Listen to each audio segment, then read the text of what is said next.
Baik, bismillahirrahmanirrahim. Assalamualaikum warahmatullahi wabarakatuh. Innal hamdalillah wa salatan wa salaman ala Rasulillah. Allahumma shalli ala Muhammad wa ala ali Muhammad. Sabal khair. Sabah nur. Apa bahasa Mesir itu? Sabal khair. Subhal ful. Sabal ful amiyah ya. Iya. Ful itu kan kacang yang ada di roti ish. Jadi kayak makanan sarapan pagi orang-orang sana biasanya ish sama ful. Udah pernah nyoba? Udah. Kalau akhir bulan kita tak ada uang, salah kita makannya. Ini belum, baru mau padimah ini tapi ceritanya udah panjang. Tapi teman-teman semua, pada pagi hari ini kita kedatangan tamu yang jauh sekali. Ya, sekarang kita ada di Ma'had Al-Haqqah di Lisan Arabic.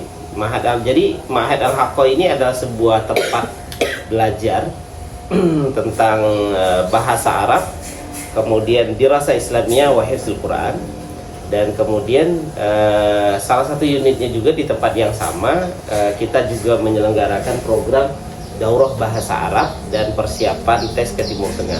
Jadi di tempat ini ada dua lembaga sebetulnya, yaitu Ma'had Al-Haqqah satu dan yang kedua Lisan Arabic, tempat daurah bahasa Arab. Nah, semalam kita baru ada acara haflatul wada, perpisahan beberapa orang santri yang pernah mondok selama lebih kurang 1 tahun di Ma'had Al-Haqqah, dan juga ada peserta daurah kita yang insya Allah akan berangkat ke Mesir. Dan tadi malam dihadiri oleh alumni Mesir, Ustadz Dr. Mustafa Umar.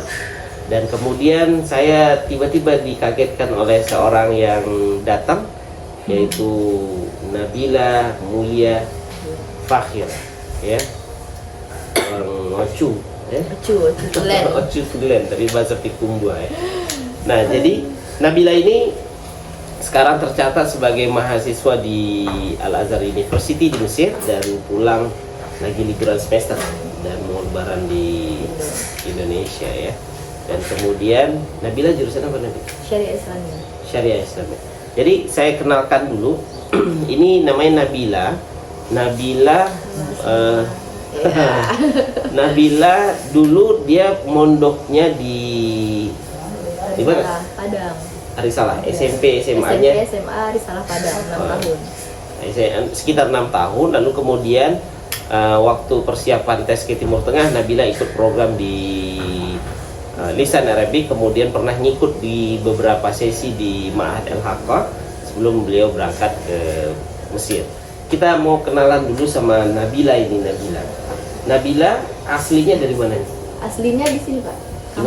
Kampar.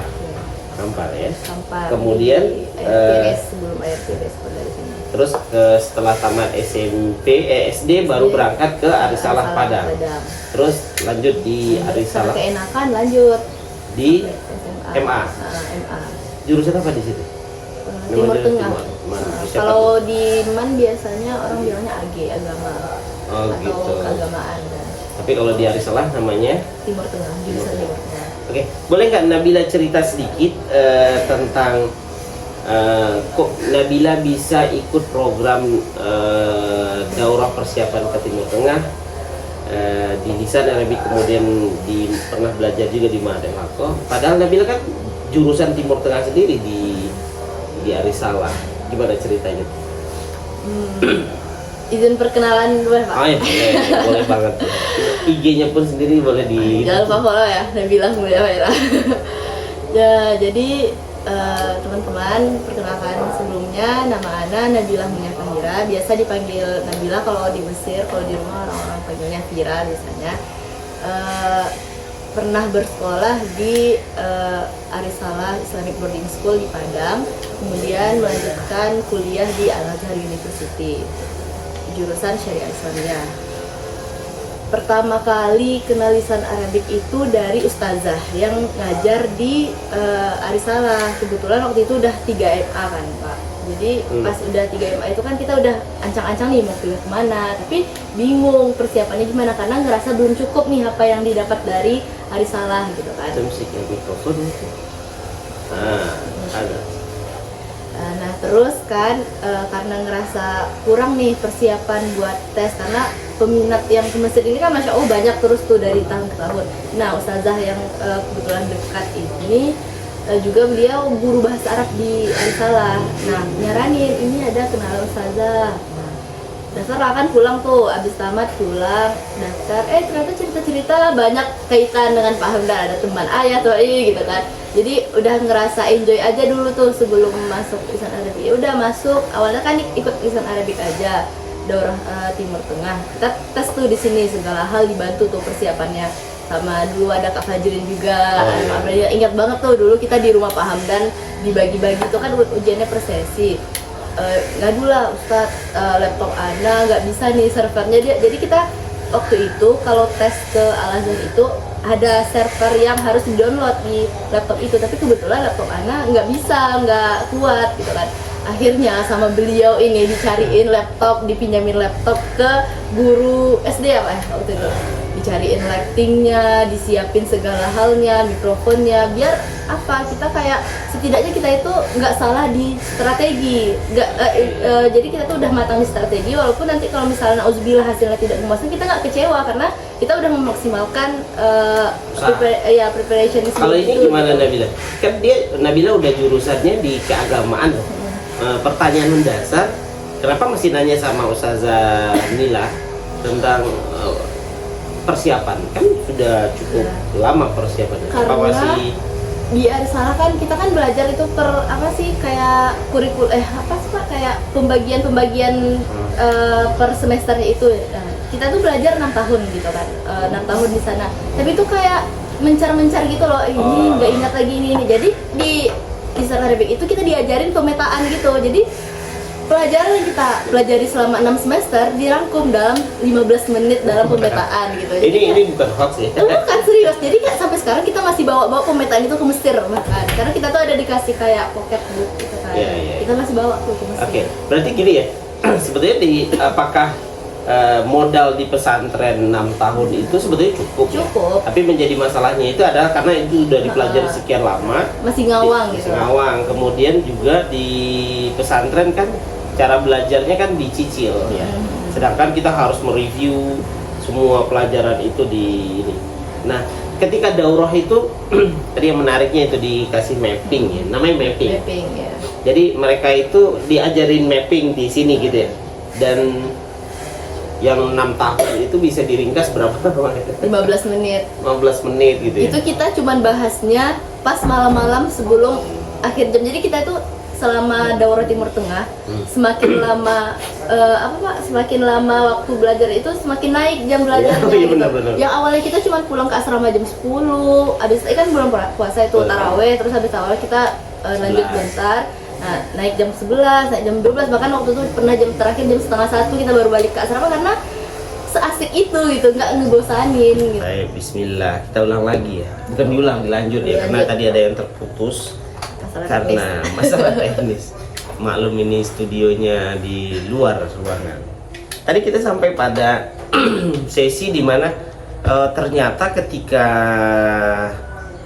waktu belajar di daurah itu kan semua diringkas menjadi satu mapping ya, dan kemudian dikasih istilah-istilah gitu. Masih ingat gak istilah-istilahnya?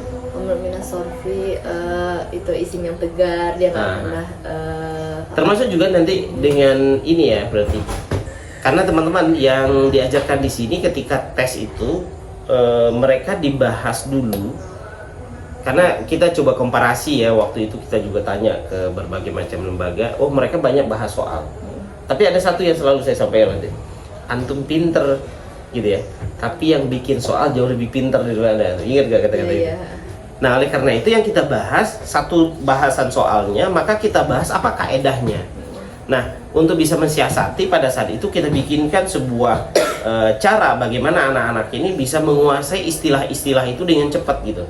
Jadi ada bahasa, contoh maf'ul mutlaq itu ada ciri-cirinya, maf'ul li ajli ada ciri-cirinya. Jadi mereka nggak fokus kepada arti gitu ya. Nah, kemudian tadi Nabila sempat bahas juga tentang laptop gitu ya. Gimana ceritanya itu waktu itu? Ya waktu itu kita tes. Jadi waktu kita tuh baru tahu jadwal tes itu kan malam gitu. Nah, disuruh download server yang dibutuhin tuh di laptop itu. Link ujiannya di download manual gitu kan. Nah, kebetulan laptop Anda itu speknya nggak yang tinggi-tinggi gitu, jadi kayak lemot gitu kan. Nah, sama beliau ini dicariin laptop pengganti, dibela-belain nyari laptop. Masya Allah itu ya yang bikin berkesan di Lisan Arabic itu kayak servisnya itu kayak nggak kaleng-kaleng gitu.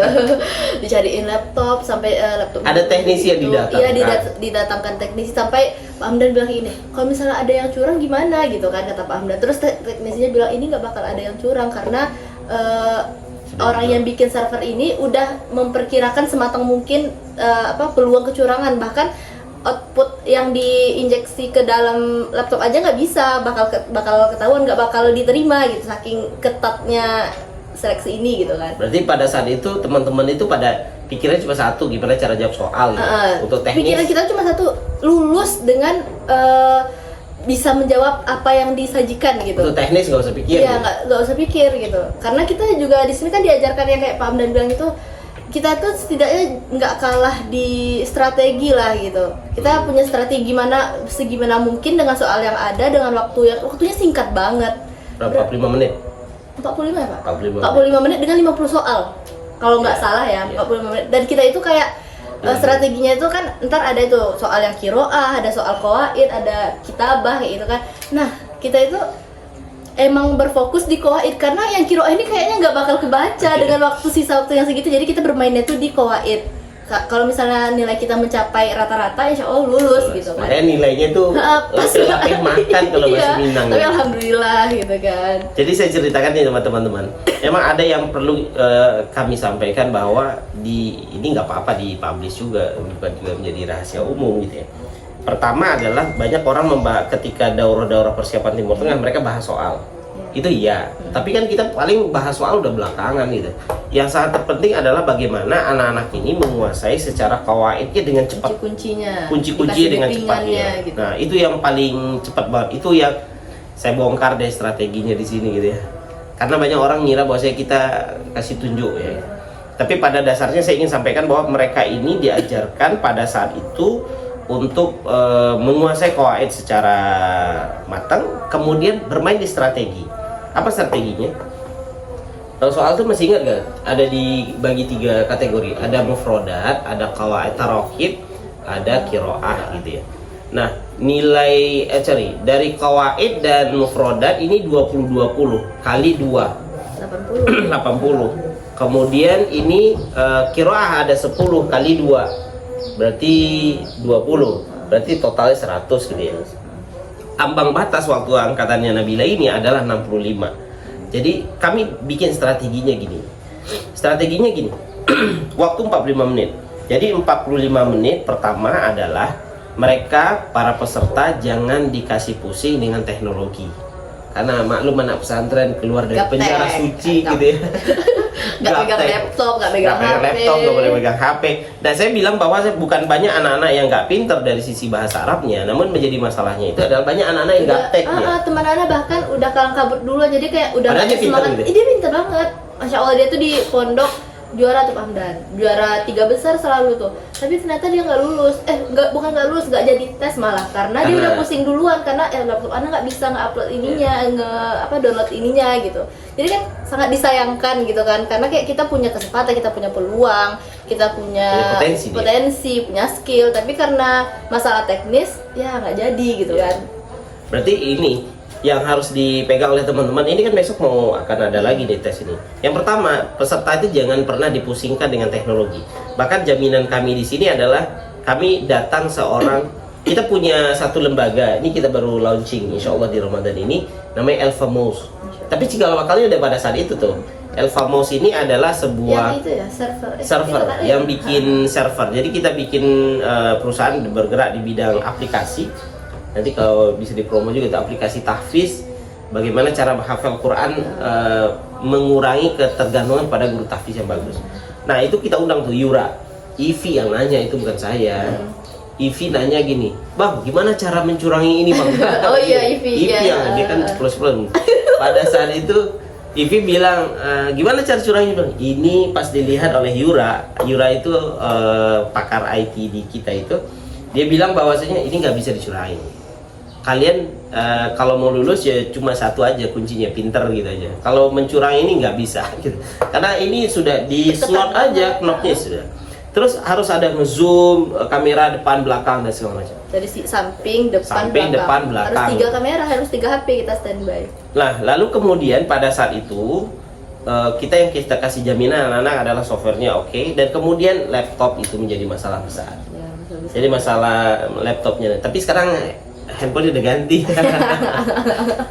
Ya, handphonenya Pak Amdan masih ini aja gitu. Lalu kemudian oh, gitu. Nah, jadi pada saat itu mereka ini dikasih jaminan bagaimana laptopnya ini oke. Kami datangkan di situ ahli IT-nya. Yang kedua, bagaimana itu bisa terinstalasi dengan bagus. Kemudian pernah kejadian jam 11 itu hang semua laptop. Angkatannya bila hang semua laptop, dan kemudian mereka udah stres duluan. Akhirnya saya isolasi, masukin ke dalam satu ruangan, terserah kalian. Lalu teknisi kita langsung datang. Lalu men-set lagi semua. Nah, kebanyakan anak-anak gagalnya di situ. Bukan masalah mereka pintar gak pintar, dan bukan juga masalah kita ini curang-mencurangi, tidak, tapi emang kita kalah di strategi gitu. Nah, kemudian pada saat itu ya udah berjalan, dan alhamdulillah strategi yang kedua yang ingin saya sampaikan dari 3 unsur soal tadi itu, ini masih ingat kan Nabila strateginya? Fokus kepada tarokib dan mufrodat. Kiroah anggap bonus. Dan saya yakin anak-anak ini kiroahnya bermasalah semuanya. Kenapa? Karena itu nggak dipegang. Karena sisa waktu itu beberapa detik lagi, dan kita belum sempat, maksudnya itu kayak baca soal aja udah habis berapa.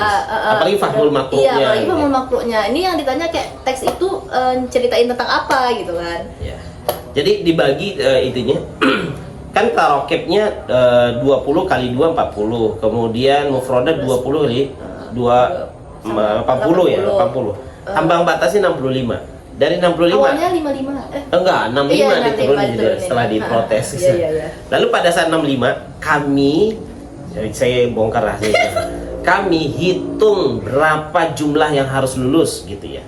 Jadi yang kata kuncinya kalian nggak boleh KKM-nya segini nih gitu. Minimal KKM ini. Kalian gitu. harus di tarokib itu nggak boleh salah. Mufrodat boleh salah. Kenapa? Mufrodat itu hafalan sifatnya. Dan saya tahu anak-anak saya ini agak sedikit malas menghafal mufrodat. Tapi terkait dengan tarokib bagi saya itu nggak boleh salah, karena semua ada kuncinya. Contoh maf'ul mutlak, ciri-cirinya nakirah masdar dari fi'il yang sama, itu aja kuncinya. Maf'ul ajlih, masdar nakirah ada huruf jar. Kemudian tamyiz, nah Ivi paling pintar tuh di tamyiz. Tamyiz itu jika ada angka, ada bilangan, ada angka, bilangan atau isim tafdhil itu tamyiz. Jadi kuncinya fokus kepada tarokib aja. Di tarokib saja itu sudah 40 nilainya. Dan ketika dia tidak boleh ini ada iklan berjalan. Saya tidak ngerti ya guys dengan ini teknologi baru. Gitu. Oke. Keren kan ya sekarang. Karena konten kreator kita cuma mengisyaratkan. Saya tidak paham. Mohon maaf ya guys ya.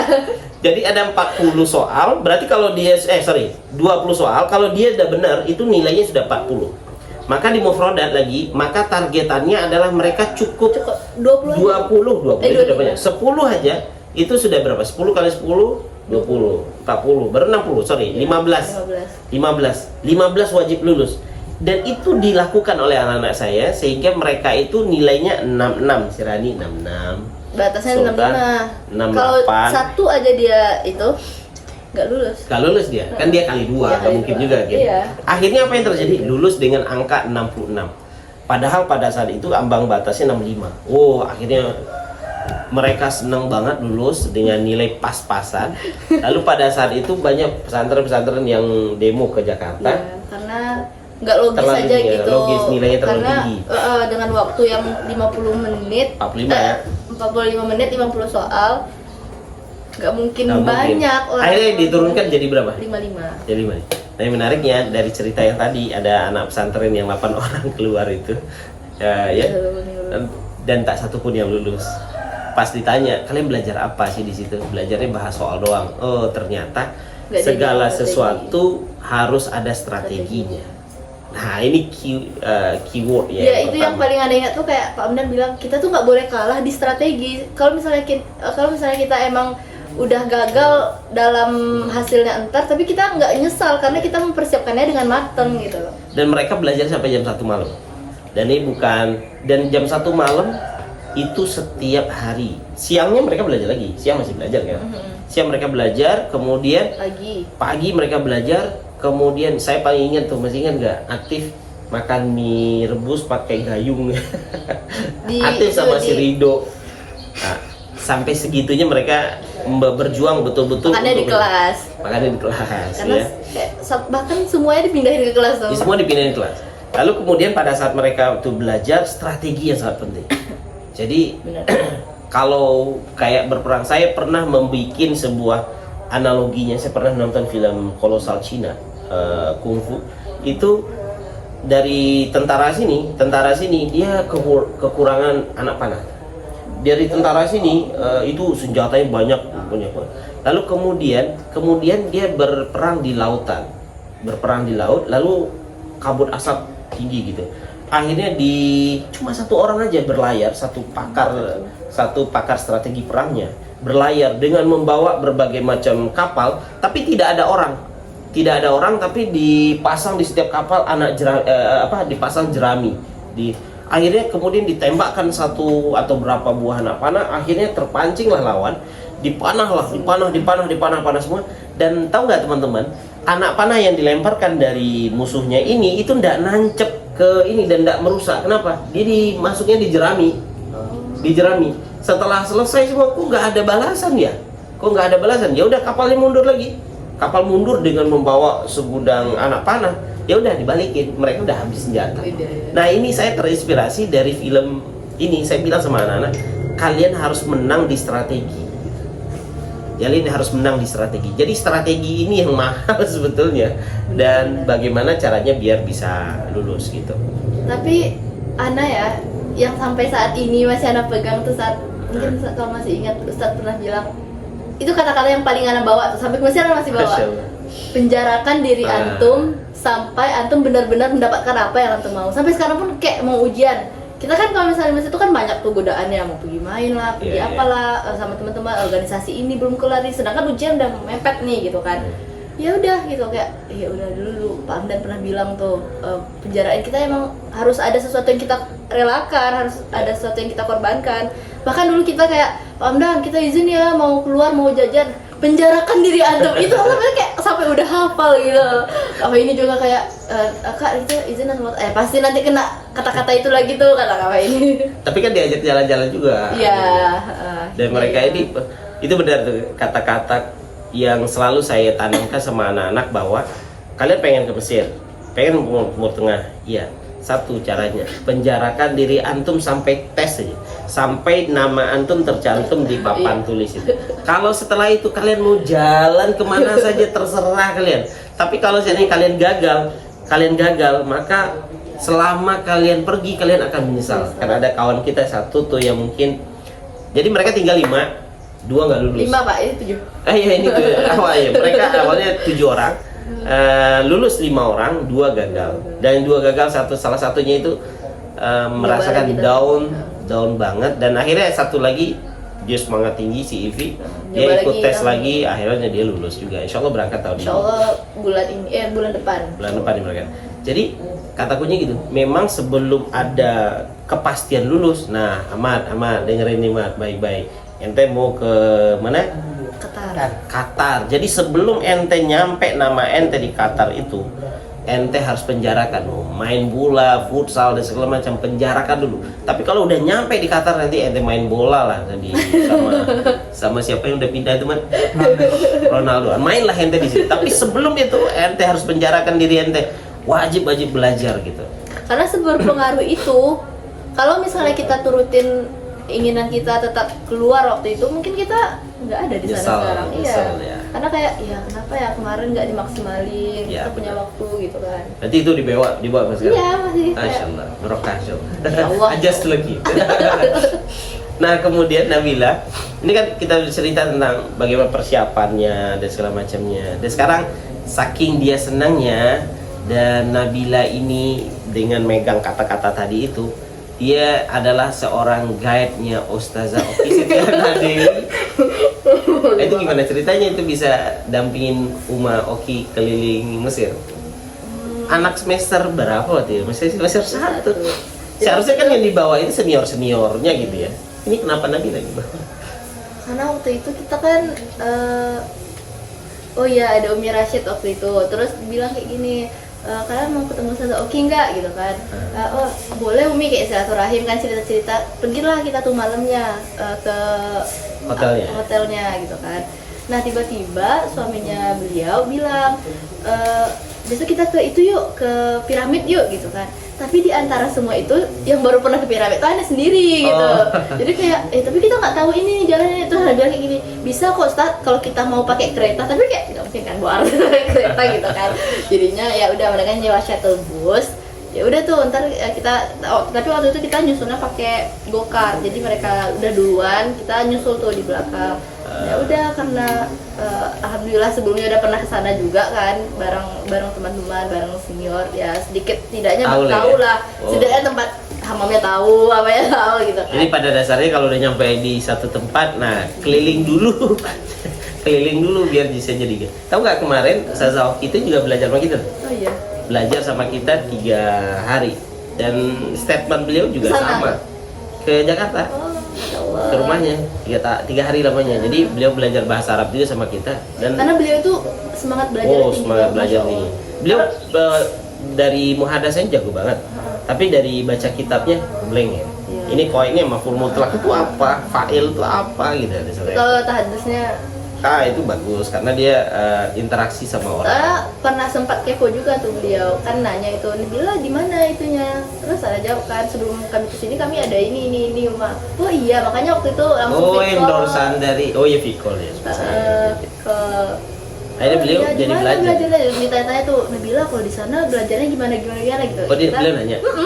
Itu jelasin loh. Tapi waktu itu Nabila ikutnya yang awalnya itu kelas persiapan ke Mesir rumah. Oh iya, berarti yang seumuran Maryam bisa banyak di sana gitu kan. Oh, maulah coba kayak gitu kan. Ya udah, ternyata ngontak pandai. Langsung. Dan bahkan saking itunya, beliau kemarin tuh ke Yordan. Itu yang ditemuin yang dampingin juga anak LHQ juga. Karena Masya Allah kayak kita tuh ngerasa di LHQ ini no tipu-tipu ya, apa sih namanya? Enggak disuruh-suruh. Enggak disuruh juga. Iya, enggak di briefing juga sama ini, emang pure dari Ana sendiri. Kayak ngerasa LHQ ini udah rumah kedua gitu. Masya Allah. Kayak kalau pulang, iya ini aja ya, Ana belum kemana-mana nih, udah ini emang udah jadi tujuan gitu kan. Kemarin tuh sempat kurang enak badan, jadi nggak jadi kesini. Padahal udah niat kan. Kebetulan emang ada acara, ya udah deh sini nginep, sampai nginep nih sini. Tapi asrama udah baru ya? Udah baru. Kan dulu ini dulu belum ada teman-teman. Sekolah alam ini dulu masih ancang-ancang, angan-angan. Ternyata Masya Allah, tabarakallah, 2 tahun udah berdiri aja gitu. Meskipun masih nyewa gitu. Iya, nggak apa-apa. Tapi kan jelas, step by step. Tapi yang jelas kan lebih nyaman lah ya. Iya, kalau dulu kan kamarnya kecil, isi 4 orang. Kan yang penting itu kebersamaan. Iya. Karena emang iya, itu yang ditanyakan. Ini saya lihat anak-anak itu kalau dia lagi di luar negeri, kan mereka sebetulnya sekolahnya di tempat lain ya, bukan di tempat kita. Tempat kita cuma sebentar. Kayak Faisal, Noval. Dia setiap kali ada acara foto-foto bareng yang dipakai baju yang LHQ gitu. Nabila nggak ada bikin baju. Nggak ada. Waktu itu kami masih awal. Awal. Iya, mereka ini baru awal-awal jadi nggak ada itu. Tapi anak kemarin itu mereka bikin jaket, dan ketika ada acara PPII ya, apa sih namanya? PPMI. Ya itu Persatuan Pelajar Mahasiswa ini, PPMI gitu ya. Mereka kalau ada acara itu pakai baju Mahadela kok nggak pakai baju sekolah ente, Mat. Nggak tahu itu kenapa selalu dipakai itu ya. Nah, kekeluargaannya di sini gimana? Kan sama adik-adik ini kan juga baru kenal makan baru kenal gitu ya. Iya, karena udah ngerasa satu suhu, satu tungku, satu server, jadi kayak ngalir aja gitu, kayak jokesnya masuk gitu kan. Bahkan kita kan baru kenal beberapa bulan tuh di sini, terus ikut misal Arabic, terus Ana juga lanjut, tapi waktu yang level itu Ana sendiri ya yang lanjut.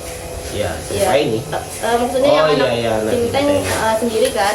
Nah justru seharusnya cuman kenal sebatas tes doang kan, tes kita sama-sama lulus ya udah cuma sampai, tapi ternyata Masya Allahnya kita sampai di Mesir pun kita kayak Guys, Masih sering ketemu? iya guys, lapar nih gitu kan, nongkrong yuk, guys, kumpul yuk gitu kan. Ya udah kita kumpul tuh di sana. Kayak ada misalnya kayak bukber tuh, bukber anak-anak LHPOL. Insya Allah nanti kalau misalnya semakin banyak, bisa kita bikin almater sendiri. Jadi mau bikin mediator LHK Ya, gitu ya? amin ya Allah. Dan urus di sana ya? Insya Allah. Jadi nanti kalau mau ke Mesir, mau ke apa man, jangan khawatir man, ada yang ngurusin nanti. Nah kemudian ini Nabila, ini kan setelah kuliah di sana. Untungnya Nabila kan belajarnya itu di pesantren, jadi cukup terbantu dengan pelajaran 6 tahun di pesantren. Kan banyak juga anak-anak yang di pesantren, tapi pesantrennya pesantren umum gitu ya. Yang belajar bahasa Arabnya ala kadarnya, kemudian kayak Ahmad nih, Ahmad dari MAN gitu kan. Man satu. Ahmad dari MAN 1 gitu ya. Tapi kan dia nggak ada belajar yang seperti di pesantren jurusan keagamaan gitu kan. Terus apa yang sekarang pertanyaannya, apa sih yang harus dipersiapkan meskipun dia dari pesantren, apa yang harus dipersiapkan ketika mau ke sana? Iya, yang tadi qawaid tadi. Bahasa. Nah, musorot tuh jangan sampai lepas lah kalau bisa, karena di sana itu matkul umumnya, matkul wajib. Jadi setiap jurusan itu pasti ada tuh matkul itu gitu. Kalau di Indonesia namanya MKDU itu, tahu nggak ya? Mata kuliah dasar umum. Kuliah umum kan. Jadi satu nahwu sorot itu pasti ada. Wajib. Iya, di setiap tingkat, di setiap jurusan. Walaupun dia jurusannya adab, walaupun dia jurusannya ekonomi gitu, pasti ada nahwu sorotnya sama bahasa Inggris. Dan bahasa Inggris sana nggak yang Lebih jagoan kita kan? Iya, karena orang-orang sana juga susah lidahnya. Berarti yang harus dipersiapkan sekarang ini ke sana adalah bagaimana caranya teman-teman ini fase berbahasa Arab, baik bermuhadasah ataupun baca kitab terutama. Qawaid itu harus mereka kuasai betul. Itu ya betul. Ya itu dengan salah satu caranya dengan kita tahu dekingan-dekingan tadi, kunci-kuncinya tadi, biar kita mudah. Karena kalau misalnya kita hafal nggak bakal selesai itu. Berarti kalau begitu dia anak-anak ini harus belajar tentang bahasa Arab yang betul-betul menguasai bahasa Arabnya. Tapi ada asumsi sekarang kan, saya ngambil pondok tahfiz kayak aktif gitu kan. Aktif kan dia dari pondok tahfiz yang nggak belajar yang lain dari tahfiz. Jadi kan nggak dia diomelin sama penguji waktu itu. Saya hafiz Quran Pak, Oh iya, nggak perlu. Bukan nggak boleh. Dia bilang diomelin. Kamu bilang dengan tahfiz itu bisa menguasai semuanya juga gitu kan? Kenapa? Karena banyak asumsi dari teman-teman kita, bahkan dari orang tua sekarang adalah ketika anaknya pengen keluar negeri, mereka pengen pondok tahfiz. Itu benar sangat mendukung, tapi mungkin karena di Kemenak sendiri kemarin itu kita cuma di tes 2 juz. Oh 2 juz ya? Bahkan Rani yang baru 1 juz pun belum setengah juz pun dia bisa lulus ya? Ya, bisa, karena tahfiz di sana nggak jadi patokan ya. Karena di sana juga per semester, per tahun malah cuma 2 juz, 1 juz. Berarti 8 juz total? 4. Kecil banget. Iya. Itu angkatan saya 8 juz. 4 juz? 4 juz. Jadi berarti udah lewat dong? Udah bisa tamat dong kalau gitu? bisa. Tapi kan dia ujiannya tuh misalnya kayak gini Pak. Tingkat 1 ujiannya juz 1, nanti tingkat 2 juz 1 sama 2, tingkat 3 1 sama 3, bawa juz gitu. Jadi di tingkat 4 jadi juz gitu. tidak mesti harus juz itu ya? Biar dia ngulang lagi dia dari Iya. awal. Tapi juznya emang 1, 2, 3, 4. 1, 2, 3, 4, tidak dari juz 20. Jadi makanya Berarti kata kuncinya memang tahfiz itu kita emang modal tahfiz emang kita, dan juga sebagai polip kita juga harus mengamalkan dan mempelajari Al-Quran kan.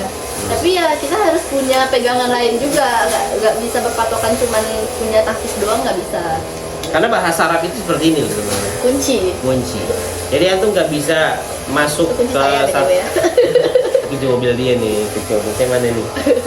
Nah, kata kuncinya gini, bahasa Arab itu seperti seperti kunci ini.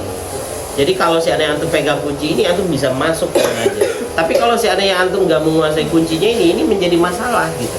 Benar-benar. Nah, kebanyakan anak-anak memang nggak mau belajar bahasa Arab itu, tapi pengen ke Mesir, wah pengen keluar negeri gitu, wah gimana? Kalau udah males mah nggak ada obatnya. Cuma, gimana? Kalau males mah kalau ditanya mas itu juga males guys. Kalau kita ditanya Tapi perlu capek, diulang capek. lagi tuh, bilang sama Ahmad tuh. Penjarakan diri antum. Ngomong yang jelas tuh. Sampai antum emang dapat apa yang antum mau gitu. Nah, Karena kalau ditanya males, emang ya jujur capek ya. Kalau ditanya capek emang capek. Ya, Lagi sampai jam 1 malam ya. Apalagi dengan kemarin itu kayak dengan permasalahan laptop, dengan permasalahan apa namanya tuh kayak deg-degannya mental, secara mental kita kena, kita takut gimana ntar. Tapi ya balik lagi kalau misalnya kita udah nyebur ya udah basah sekalian, jangan setengah-setengah. Jadi kalau begitu teman-teman, saya selalu sampaikan sama mereka, ada satu kata-kata mungkin Nabila masih ingat. Belajar ke luar negeri itu sama kayak antum belajar bahasa Arab itu sama kayak antum mengarungi lautan gitu. Dimana di tengah-tengah lautan itu antum harus bisa berenang. Ya, belajar bahasa Arab seperti belajar berenang. Jadi ketika antum mau ngarungi lautan, maka fasihkan, pinterkan antum bisa berenang di kolam yang dangkal, di kolam yang ada orang yang bantu dengan berbagai macam gaya berenang. Kenapa? Ketika antum tenggelam, kelelep di kolam ini ada yang bantu tuh. Tapi kalau udah di tengah lautan, antum kelelep, siapa yang bantu? Gak bisa. Maka pelajarilah bahasa Arab itu sebelum berangkat. Dan saya ingin sampaikan bahwa belajar bahasa Arab itu bisa sebentar enggak ya? Untuk bisa lulus saja. Saya bilang bisa. Tapi menjadi masalah pas nyampe di sana kita kewalahan. Kewalahannya. Terus terkait dengan ilmu syar'i gimana? Kalau ilmu syar'i seperti ilmu hadis, kemudian ilmu ya, tafsir. Mungkin anak sendiri alhamdulillah kebantunya karena udah di pondok kan. Jadi kayak kita adalah udah dipelajari lah ini sebelumnya. Seperti usul fikih. Tapi di sana tuh lebih mendalam lagi itunya Pak. Tapi artinya kita cuma belajar kulit-kulitnya doang kan. Tapi setidaknya kita tahu lah dasarnya itu apa gitu kan. Ya, itu sih harus punya pilihan. Salah satunya masuk ke Ma'had Al-Haqqah. Masya Allah. Nah itu juga menjadi salah satu alasan kita membuat Ma'had Al-Haqqah, yaitu dimana anak-anak ini ketika dia mau berangkat ke Mesir untuk lulus saja itu udah bisa kita bikin mereka dengan cepat menguasai bahasa Arab. Tapi yang menjadi masalah adalah mereka setelah nyampe di sana mereka ngeblank. Faisal yang kemarin itu lulus ke Maroko, tahun ini itu ada anak kita lulus ke Maroko yang dia itu tes di UIN Padang, lulus 3 orang. Satu anak Risalah memang, Arif apa gitu namanya. 2 diantaranya anak Man satu sini. Man satu sini nggak nginap di asrama, tapi belajar di Maroko. Tahu nggak si Faisal itu juara 2 nasional. Nah itu kan saya selalu bilang bahwa kita betul-betul menggodok anak-anak ini betul-betul bisa gitu. Jadi sehingga asumsi-asumsi begini-begitunya mudah-mudahan terbantahkan lah, alhamdulillah. Sehingga anak-anak yang ke Maroko itu, Maroko lebih ketat daripada Mesir. Mesir kan banyak, 700 ya. Maroko cuma 30 orang. 30 orang, itu seluruh Indonesia 30 orang. Itu lulus alhamdulillah 2 anak kita, 1 dari Arisalah Padang, tempatnya Nabila. Ya. Nah, apa kata Faisal waktu itu? Dia bilang di tahun pertama itu cukup terbantu dengan pelajaran di Ma'had itu. Seperti ilmu hadis, ilmu tafsir, usul fikih dan sebagainya. Seperti Nabila bilang. Karena apa? Karena kesulitan ketika belajar di Timur Tengah itu ada 2 katanya. Pertama, kita adaptasi dengan bahasa dosen. Gitu ya? Iya, kalau di Mesir kan kita pakai Amiyah tuh. Amiyah dia? Full? Iya, bahkan di kelas pun kadang ustaznya pakai bahasa Amiyah. Jadi kayak permasalahan pertama yang Anda rasain itu ya di bahasa, karena usaha aja sulit apalagi Amiyah gitu kan. Kadang kita pakai pulsa pun tugas jalan nggak ngerti. Nggak semua orang Mesir itu ngerti pulsa. Mungkin orang-orang yang berpendidikan ngerti. Kalau kita di lingkungan perkuliahan insya Allah ngerti. Tapi kalau misalnya orang-orang kayak supir angkot di pasar itu nggak, rata-rata nggak ngerti. Apalagi kalau kita bawa ini Inggris kan, gitu. Berarti yang pertama kesulitannya adalah adaptasi bahasa. Yang kedua, kata Faisal adalah ini terkait dengan materinya. Jadi dia belajar tentang hadis mudallas itu. Kalau dia nggak ngerti tentang bahasa, dia bisa bingung mudallasnya apa ya. Tapi kalau dia pernah belajar di Ma'had dulu, mudallas itu adalah hadis yang begini. Hadis mu'allaq, hadis yang sukutnya begini. Dia udah tahu. Meskipun dia pada saat dijelaskan oleh dosennya dia belum paham betul, tapi pada dasarnya ketika dia itu sudah pada saat dia sudah paham dengan materi itu, ya setidaknya dia udah ada dasar. Kita juga di sana di Mesir juga gitu Pak, karena kita kan satu kelas itu bayangkan ada bisa muat 100 orang kayak kali. Karena kelas kita tuh gede, gurunya cuma satu, dan itu pun kadang-kadang udah tua. Jadi pakai mic kan. Nah, kayak ceramah masjid dong. Kita ngelihat apa sih namanya, suasana belajar itu aja udah nggak mood kan. Ya, jadi kita kayak ya gimana mau nggak mau kita ujian harus dapet nih gitu. Kita harus ngerti, kita harus paham apa gitu. Jadi akhirnya kita punya alternatif lain. Kita bikin kelompok belajar sendiri. Nah itu salah satu kuncinya bertahan di Mesir juga relasi. Kita harus bisa berbaur dengan siapapun. Kayak Ana sendiri orang Riau nih, tapi teman-teman Ane ada yang dari Kalimantan, Sulawesi, Medan, semuanya, Aceh, karena kita tuh kayak Arisalah masuk Padang. Arisalah masuk Padang. Dia punya KMM. Dia punya grup sendiri juga. Ada. Apa namanya? Arisalah, Inaroh. Apa namanya? Ikatan Alumni Arisalah. Oh iya. Itu Tapi, cukup membantu ya kalau begitu? Iya, cukup membantu karena ya senior-senior juga itu kan selalu open. Kayak kita juga, kayak Ana juga kemarin pas sampai di Mesir kan ada senior Al-Haqqa, Bang Alif kan juga bantu tuh dulu. Ntar kalau ada apa-apa kabarin ya, kalau ada. Berarti udah ada senior juga di sana ya, Al-Haqqa ya? Iya, ya makanya bilang tadi malam ke adik-adik, ntar kalau ada apa kasih tahu aja, kabarin aja kalau mau nanya apa-apa. Karena kita kayak Ana sendiri ngerasa terbantu dengan adanya senior sebelumnya. Jadi kayak Ana merasa punya hutang budi lah kepada adik-adik. Karena kita berada di satu atap yang sama gitu kan istilahnya. Oke, Nabila akhiran nih. Kita masih boleh minum nih ya? Ya izin minum. Besok udah nggak boleh lagi. Enggak di endorse. Berarti Nabila, apa pesan Nabila untuk adik-adik yang mau berangkat seperti Ahmad nih? Nah, ini kameramen saya namanya Ahmad. Ayahnya Sudani. Ente lahir di Sudan apa di? Oh iya, Masya Allah. Ente lahir di Sudan. Oh, wajah ente kayak orang Sudan lah. Ahmad, ini kameramen saya ini lahir di Sudan dan dia nggak mau balik ke Sudan. Ada bosan di Sudan, dia pengen ke Qatar katanya. Apa Dia bisa bahasa Arab. Enggak, dia lahir doang. Numpang lahir aja. Numpang lahir deh. Karena ayah ibunya kuliah di situ. Oh, Masya Allah. Ayah ibunya kuliah di Sudan, lalu kemudian balik ke Indonesia dan saat itu. Oke, apa pesan Nabila buat? Kayaknya bukan kesan dan pesan deh. Pesan. Tapi ini buat diri Ana juga ya. Buat adik-adik, yang paling penting itu selalu luruskan niat dan terus memperbarui niat, karena nggak banyak dari sana yang udah sampai sana dia pulang. Oh, Iya, teman-teman Anda banyak Pak yang kayak gitu. Bahkan ya, lagi liburan dong. iya bahkan ya, dia cuma 3 bulan di sana. Bahkan dia belum beradaptasi. Mungkin pengaruh pulangnya itu 80% itu karena adaptasinya belum selesai. Tapi dia menyalahkan sistem perkuliahan. Padahal dia udah tahu tuh sebelum ke Mesir dia tahu dengan segala, maksudnya kayak kita jangan menganggap Mesir itu bagus, masya Allah ilmunya bagus, tapi kayak fasilitasnya gitu kan. Kayak Karena kayak kita Jakarta ya. nggak mau bilang yang bagus-bagusnya doang gitu, pasti ada lah minus-minusnya gitu kan. Kayak kita bertahan hidupnya di sana gimana gitu kan. Kita yang salah satunya juga yang kayak kelompok belajar tadi, kalau misalnya kita minim pertemanan, kita minim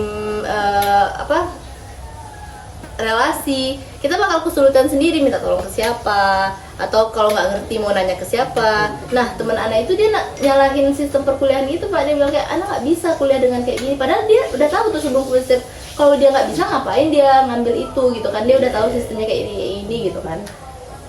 Dia nggak bisa dengan sistem Berarti Mesir yang nggak ada absen kayak gitu kan. Iya. Terus apa lagi?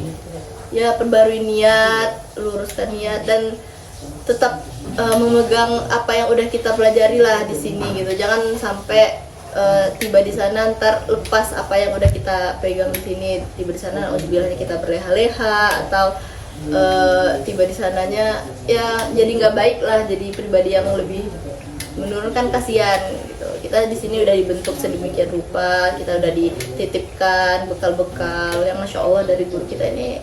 Anak kagum banget dan ikhlas banget guys. Kayak Ana ngerasa sendiri kayak nggak ada, maksudnya kayak Pamda ini kayak nggak ada capeknya gitu. Bahkan ada capeknya. Iya capek masih, tapi karena spiritnya. semangat mengajar beliau ini masya Allah tinggi banget guys. Itulah. Alhamdulillah. Dan ada kawannya juga di IAUM ya. Siapa namanya? Faini belum pulang dia. Belum pulang ya. Jadi teman-teman ini udah alumni. Sampai sekarang kita masih kontak ya. Padahal saya ingat tuh kata-kata antum, jangan rindu sama aku ya. Pas mereka itu udah pisah waktu daurah itu apa? Sampai mereka bilang jangan telepon aku ya. Kita tuh dulu ya, tapi sekarang mungkin karena udah terlalu apa kan, udah punya kesibukan masing-masing. Terakhir pas masih di Mesir pun kami tuh masih fit callan. Emang sekali berapa gitu emang ada Jadwal, ya. iya.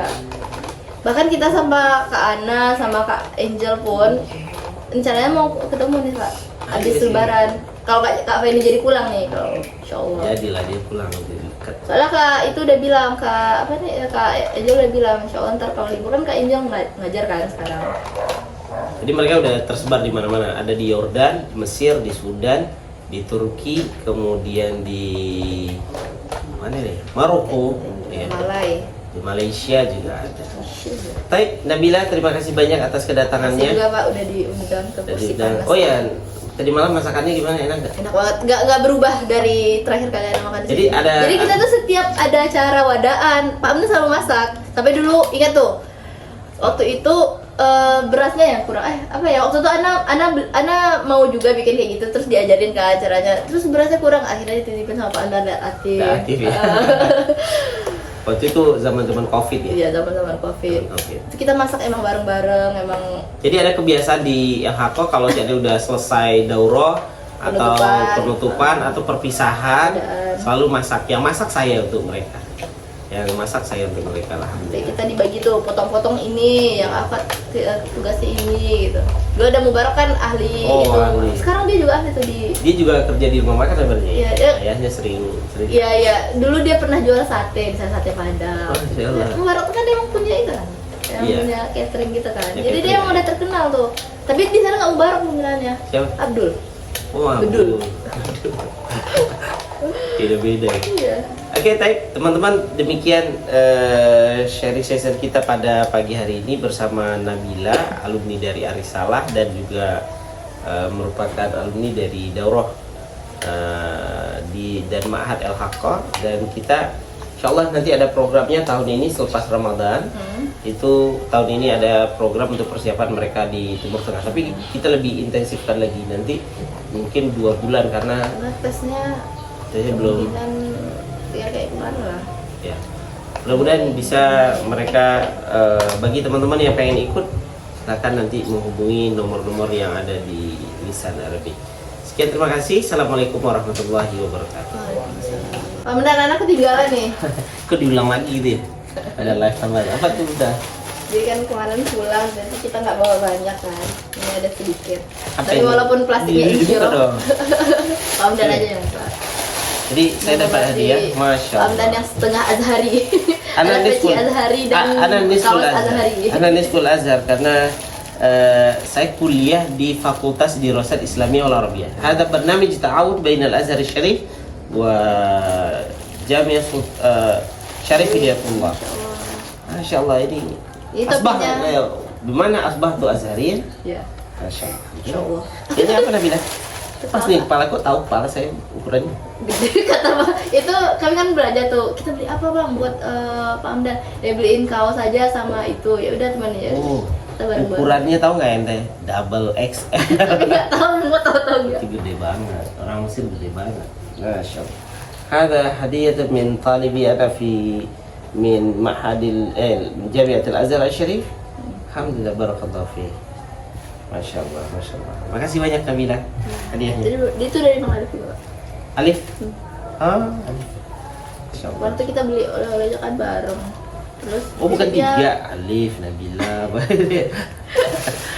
Baik, syukran jazakallah. Assalamualaikum warahmatullahi wabarakatuh. Waalaikumsalam.